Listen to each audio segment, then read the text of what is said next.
पटवारन TV की ओर से आपको ईद मुबारक। अगर आपके रिश्तेदारों खासकर ससुरालियों में ये खोताखोर प्रजाति पाई जाती है तो हम ईद के दिनों में आपकी कठिनाइयां समझ सकते हैं। हम आपके सब्र और जब्त को सलाम पेश करते हैं जब ईद मिलने के लिए आया कोई खोताखोर रिश्तेदार आपसे कहेगा, ओए असल बात यह है मेरा चन्न, नवाज शरीफ का मौका नहीं मिला। मौका मिलता तो वो मुल्क की तकदीर बदल देता।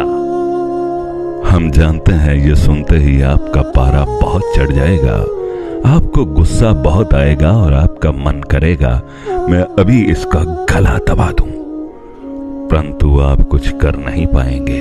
आप हंस के मौजू बदलने की कोशिश करेंगे लेकिन वो फिर कहेगा, ओए काका, चाइना वालों ने कहा था नवाज शरीफ सानू दे दो तो साड़ी सारी तरक्की ले लो। ये लीडर होता है। हमारा विश्वास कीजिए, आप सब्र के पहाड़ हैं, आप महान हैं। ये ऐसे ज़ॉम्बीज़ हैं, खोते के गोश्त की तासीर जिनके दिमाग को चढ़ी रहती है। इनके साथ डील करना किसी आम मनुष्य के बस की बात नहीं। आपके सब्र और बर्दाश्त को पटवारन टीवी का सैल्यूट।